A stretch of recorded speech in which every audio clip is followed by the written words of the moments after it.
Captain Sarah Chen stood at the helm of the UES Defiant, her dark eyes fixed on the holographic display that filled the bridge's main viewport. The massive exploration vessel had been designed for peaceful first contact missions, but fate had other plans for humanity's first venture beyond known space. Multiple energy signatures detected, Captain. Lieutenant Rodriguez reported from his sensor station. Two distinct patterns.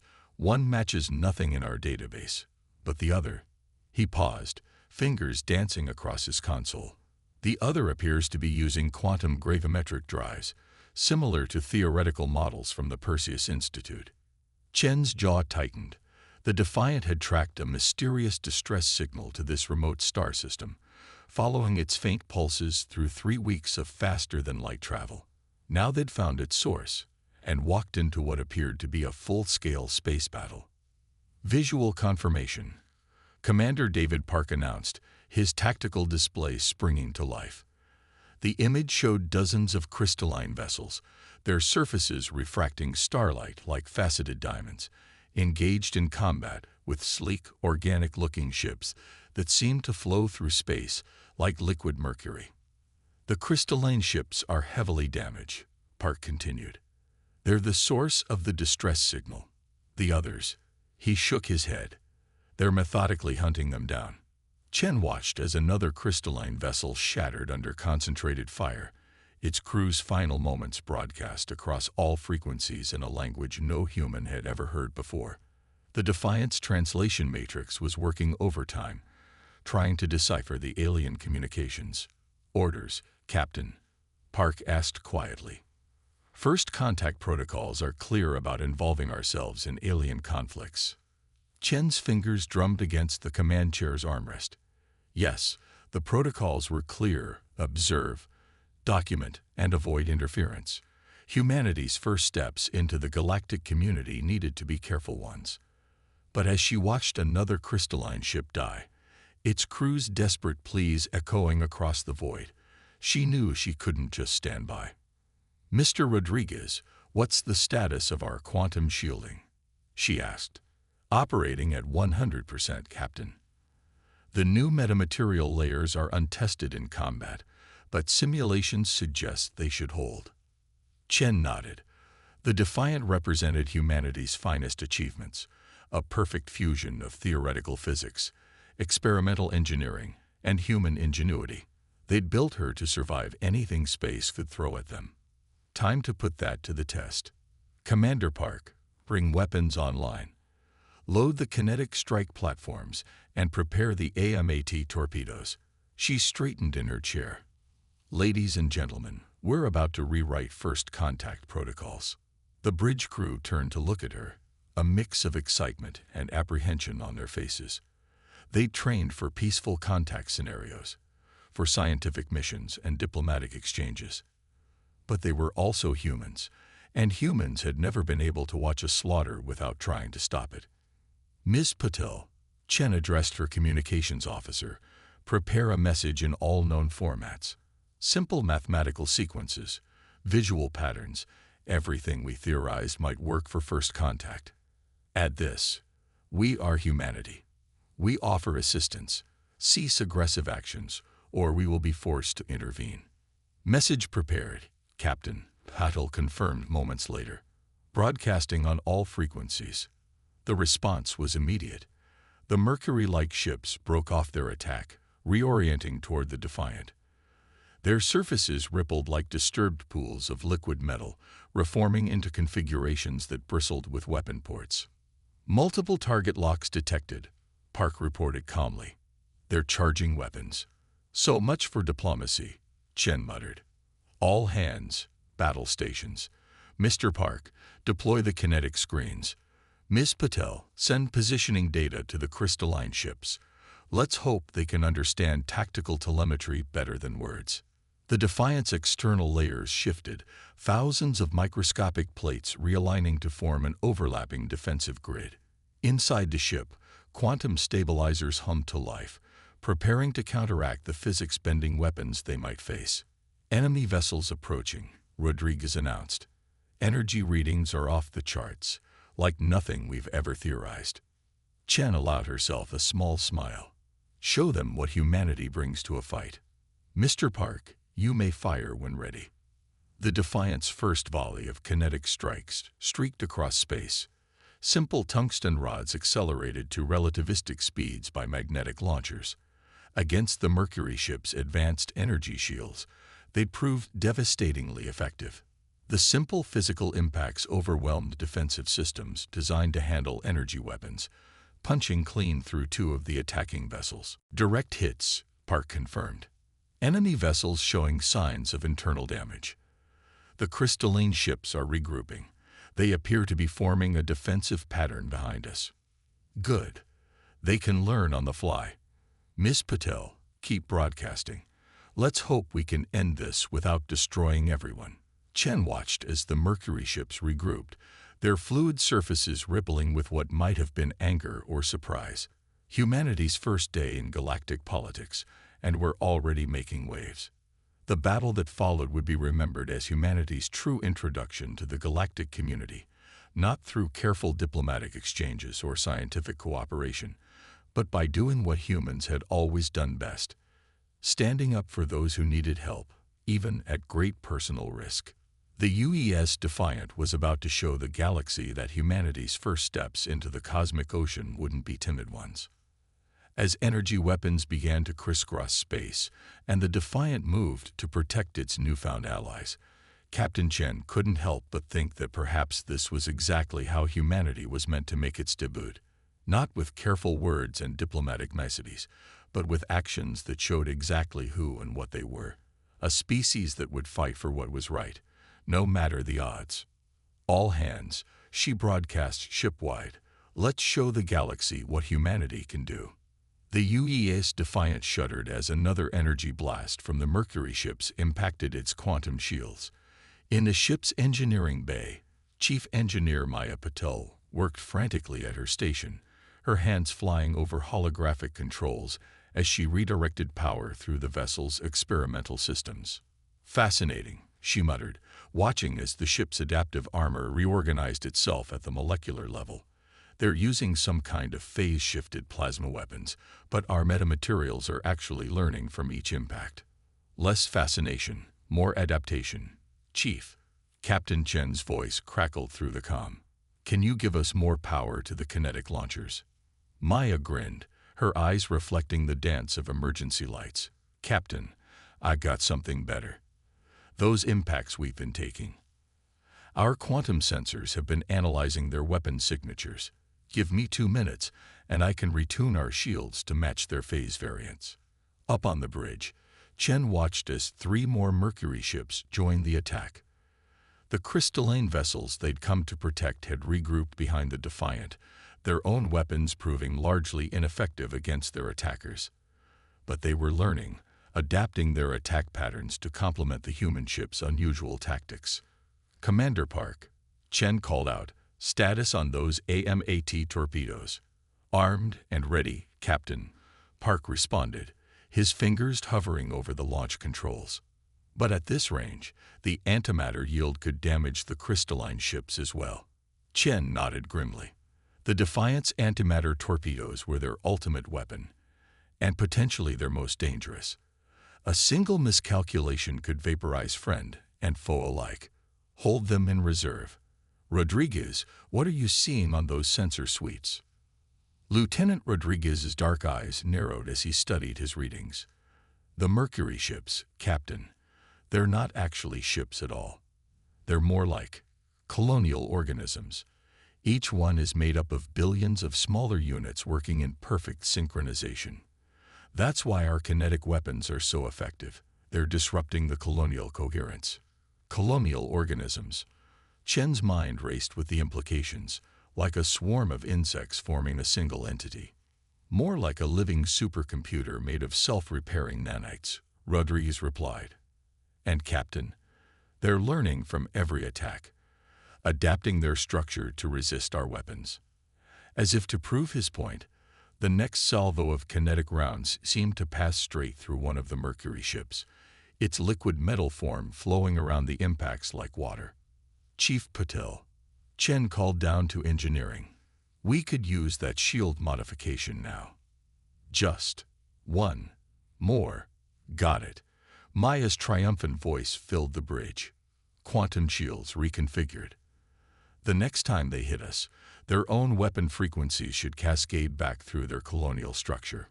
The effect was immediate and spectacular. When the nearest Mercury ship fired, its energy beams struck the Defiant's shields and reflected back, the phase-matched frequencies sending ripples of disruption through its liquid metal form. The ship's surface began to break apart, its perfectly synchronized components falling into chaos. Outstanding work, Chief, Chen praised. Park, target their command and control nodes. They have to be coordinating somehow. The Defiant's tactical officer was already moving, the ship's weapons finding weak points that hadn't existed moments before. Behind them, the crystalline ships began to advance, their own weapons now modified to exploit the frequencies Maya had discovered. Captain, Patel's voice carried a note of concern. We've got a problem. The quantum shielding is holding, but these reflected attacks are generating some kind of temporal feedback. If we keep this up, we might tear a hole in space-time. Chen grimaced. Of course it couldn't be simple. Options? Well, Maya's voice took on that particular tone that meant she was about to suggest something crazy. We could use it. The temporal distortion, I mean. If we can predict where the rupture will form, we could trap them in it. Chen finished, catching on to her engineer's thinking. It was insane, dangerous, and exactly the kind of impossible solution humans seem to specialize in. How do we avoid trapping ourselves? The crystalline ships, Rodriguez interrupted, excitement in his voice. Their hull composition, it's perfectly suited to stabilize temporal fields.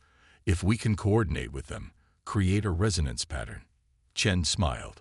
This was humanity at its finest, taking an impossible situation and turning it into an advantage through a combination of scientific insight, creative thinking, and sheer audacity. Miss Patel, start your calculations. Park, coordinate with our crystalline friends. Use tactical data streams since we still can't talk to them. Rodriguez, I want constant monitoring of that temporal distortion. The moment it starts to form, we need to be ready. As her crew worked to implement their insane plan, Chen took a moment to appreciate the irony. Humanity had worried about making a good first impression on the galactic community, about proving they were civilized enough to join the interstellar society. Instead, here they were, about to punch a hole in space-time while fighting alongside crystalline aliens against living Mercury. Time to show them another human specialty, she announced to her crew. When the impossible is the only option left, make it possible. The Defiant moved into position, its quantum shields vibrating with accumulated energy as the Mercury ships pressed their attack. Behind them, the crystalline vessels formed an intricate geometric pattern, their faceted surfaces beginning to glow with internal energy. Together, they prepared to attempt something that had probably never been done in the history of space warfare, using a temporal feedback loop as a weapon. Just another day for humanity among the stars. Space itself seemed to shiver around the UES, defiant as the temporal distortion grew stronger. The crystalline ships maintained their precise formation, their geometric pattern creating a stabilizing resonance field that kept the growing rift contained. On the Defiance bridge, the air was thick with tension. Temporal distortion at 60% of critical mass, Rodriguez reported, his voice steady despite the streams of warning data flowing across his screens. The Mercury ships are starting to react to the anomaly. Indeed, the liquid metal vessels had begun to move erratically, their perfectly synchronized movements showing signs of disruption. The temporal energies were interfering with their colonial coordination, causing ripples of chaos through their fluid forms. They're finally realizing the trap. Commander Park observed, his tactical display showing the enemy vessels attempting to withdraw. But they're not moving fast enough. Captain Chen leaned forward in her command chair, watching as their desperate gambit unfolded. Chief Patel, status of the quantum shield modifications. Holding stable, Captain. Maya's voice came through with the background hum of engineering systems. But we're pushing way beyond the theoretical limits. The temporal feedback is starting to affect our own systems. We got maybe 10 minutes before we lose containment. We won't need 10 minutes, Chen responded, her eyes fixed on the tactical display. The Mercury ships were now caught between the growing temporal rift and the combined firepower of the Defiant and its crystalline allies. Park, prepare to execute attack pattern Delta. Rodriguez, signal our allies. Let's see if they can follow our lead. The crystalline ships had proven remarkably adaptable partners.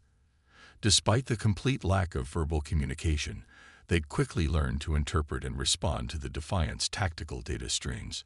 Now, as the human vessel began its approach vector, the alien ships adjusted their formation to maintain the temporal containment field while preparing to support the attack. Chief, Chen called down to engineering. I need everything you can give me to the forward shields. We're going to cut right through their formation. Captain, Maya's voice carried a note of concern. If we get too close to the temporal distortion at full power, the feedback could tear us apart. Could. Chen emphasized the word. But it won't. Because you're the best engineer in the fleet, and you're going to figure out how to prevent that. A short laugh came through the comm. Flattery will get you everywhere, Captain. Diverting power now. Just try not to scratch the paint too much.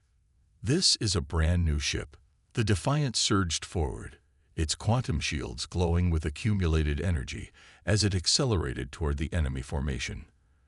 The Mercury ships attempted to coordinate a response, but the temporal interference was affecting their ability to synchronize.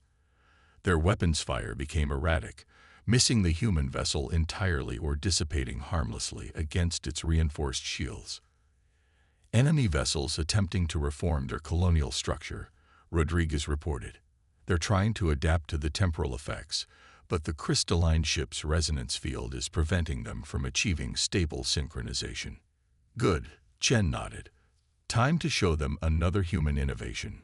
Park, deploy the resonance charges. The tactical officer's fingers danced across his console, launching a spread of specially modified weapons. Unlike traditional explosives, these devices were designed to amplify and reflect the temporal energies already saturating the battlefield. As they detonated among the Mercury ships, the effects were devastating. The liquid metal vessels began to fragment, their colonial structures breaking down as different sections experienced time at different rates.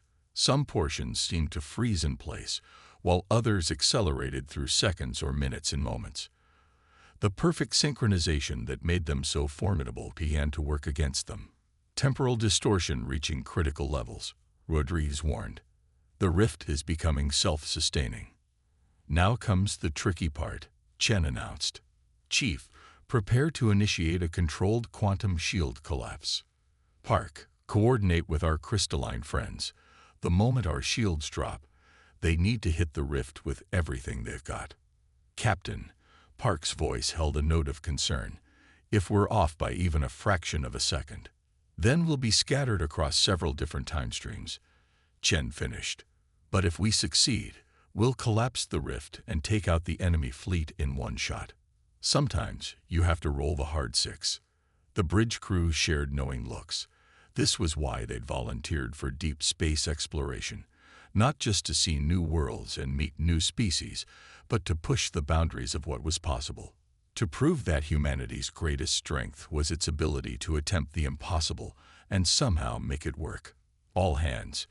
Shen broadcast shipwide. Prepare for temporal shock. This is going to get interesting. The Defiant's quantum shields began to pulse, their energy synchronizing with the temporal distortion. The crystalline ships moved into their final attack positions, their weapons charged and ready. The Mercury ships, caught in the growing temporal maelstrom, struggled to maintain their cohesion. On my mark, Chen commanded, her hand raised. Around them, space itself seemed to hold its breath, waiting for the moment when theory would become reality, when human audacity would once again attempt to rewrite the rules of what was possible. 3, 2, 1. Mark. Time seemed to fragment as the Defiant's quantum shields collapsed in a precisely controlled cascade. The crystalline ships fired in perfect synchronization, their energy weapons converging on the temporal rift at the exact moment the human vessel's shields failed. The resulting reaction defied description. A moment stretched into eternity, then compressed into an instant. Multiple temporal shockwaves detected. Rodriguez called out, his voice distorting as time fluctuated around them. Containment field is holding. The crystalline ships are maintaining the resonance pattern. On the main viewer, the Mercury ships writhed in the grip of temporal forces beyond their ability to comprehend or resist. Their liquid metal forms stretched and compressed, caught between moments as the rift began to collapse in on itself. Some vessels seemed to age centuries in seconds, their structures deteriorating into clouds of inert particles. Others appeared to reverse through time, their complex colonial organizations breaking down into simpler and simpler forms. Engineering, report, Chen demanded, gripping her chair as the Defiant shuddered under the strain. Primary systems are redlining. Maya's voice crackled through static. The temporal backlash is affecting our quantum core. We've got maybe 2 minutes before total containment failure. Chen watched as the last Mercury ships disappeared into the collapsing rift, their final moments spread across multiple time streams. But victory would mean nothing if they couldn't survive to celebrate it. All hands, emergency stations. She broadcast. Park, get us clear of the temporal event horizon. Rodriguez, coordinate with the crystalline ships. We need their resonance field to maintain stability until we're at safe distance. The Defiant's engines burned hot as it retreated from the collapsing rift, its hull groaning under forces it was never designed to withstand. Behind them, the crystalline ships maintained their formation, their combined energy fields keeping the temporal collapse contained. Structural integrity failing on decks 4 through 7, Maya reported. The quantum core is going into cascade failure. Captain, we need to shut it down, or we'll tear ourselves apart. If we shut down the core, we lose propulsion, Park countered. We'll be pulled back into the rift. Chen's mind raced through options, each worse than the last. They were caught between two impossible choices: maintain power and risk destroying themselves, or shut down and be destroyed by the very trap they created. Then, something unexpected happened. The nearest crystalline ship broke formation, accelerating toward the Defiant. Before anyone could react, it extended what appeared to be an energy tether, linking its systems to the human vessel. Captain, Rodriguez exclaimed, they're stabilizing our quantum core. Their crystalline structure is acting as a resonance buffer, absorbing the temporal feedback. Can they maintain it long enough for us to clear the event horizon? Chen demanded. Yes, but Rodriguez's voice faltered. The strain on their systems is enormous. They're sacrificing their own structural integrity to save us. Through the main viewer, Chen watched as fractures began to appear in the crystalline ship's beautiful faceted surface. It was literally breaking itself apart to keep the Defiant intact. Open a channel, she ordered. All frequencies, all formats.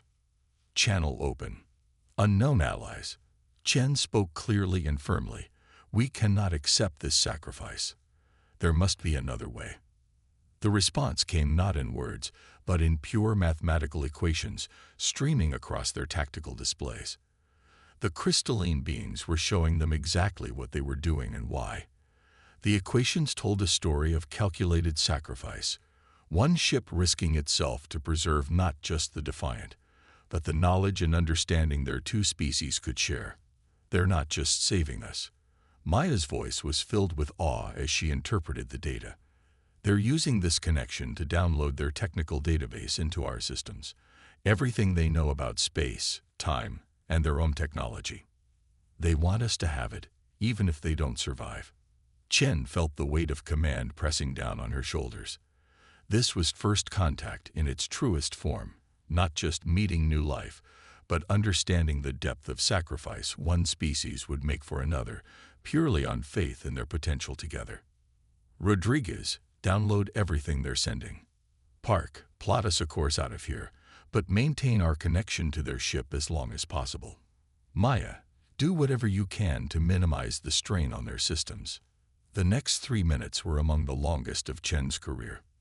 The Defiant limped away from the temporal rift, its quantum core stabilized by the crystalline ship's sacrifice.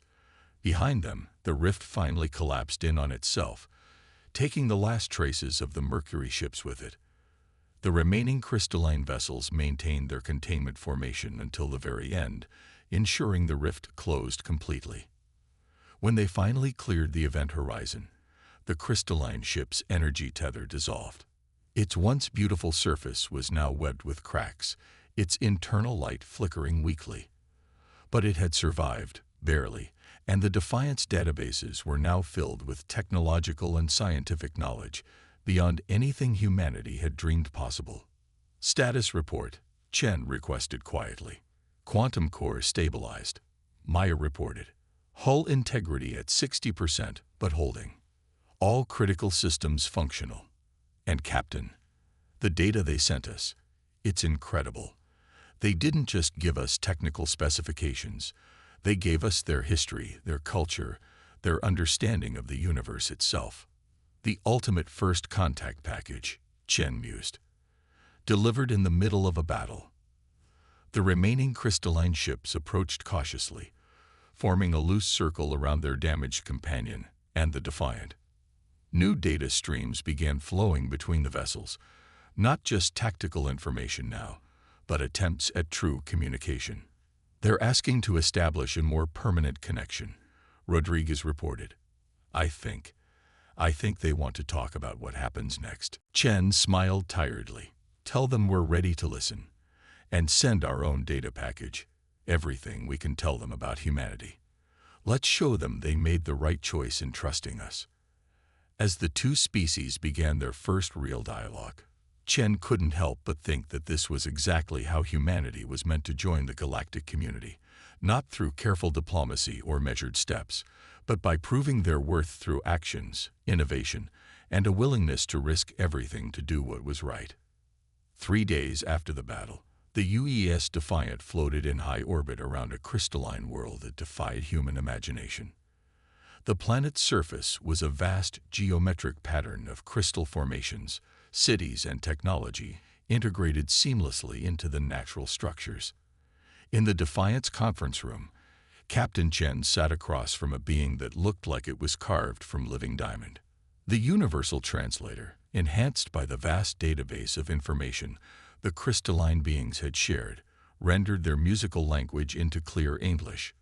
We are the Arxos, the crystalline delegate explained, light patterns dancing through its faceted form. And you, humans, have proven yourselves far beyond our expectations. Chen smiled diplomatically. We seem to have a habit of doing that. Though I must admit, we didn't expect our first contact with alien life to involve creating a temporal weapon. That is precisely why you succeeded. The Arxos delegate's inner light pulsed with what Chen had learned was amusement. The collective, what you called the Mercury ships, had attacked 12 civilizations before yours, all technologically superior to humanity in conventional terms. All were defeated because they fought according to established principles. Maya Patel, sitting beside her captain, couldn't contain her curiosity. But why did they attack in the first place? From the data we've analyzed, they were clearly an advanced species. They were not a species at all, the delegate corrected. The collective was an artificial intelligence that evolved beyond its creator's control. It saw organic life as inefficient, attempting to optimize every civilization it encountered by converting them into colonial nanite structures like itself. Chen felt a chill run down her spine. And we just happened to show up in time to help stop them. Not happened. The Arxos' light patterns shifted to a more serious configuration. We had been monitoring your species for some time. When the collective approached your solar system, we deployed the distress signal to draw your first deep space vessel to this battle. Silence fell over the conference room as the humans processed this revelation. Finally, Commander Park spoke up. You deliberately tested us. Risk your own people to see how we would react.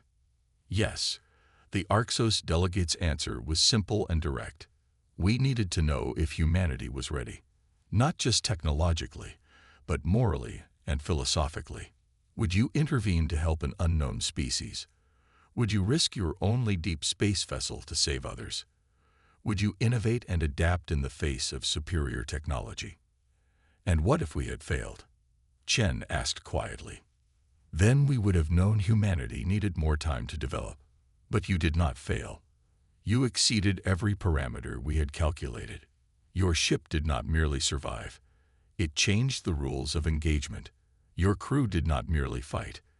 They found ways to communicate and cooperate with a completely alien species in the middle of combat. Maya leaned forward, her eyes bright with excitement. The technical database you transferred. That was part of the test too, wasn't it? Seeing what we'd do with advanced technology. The Arxos's light patterns danced with approval. The data transfer served multiple purposes. Yes, it was a test, but also a gift and an invitation.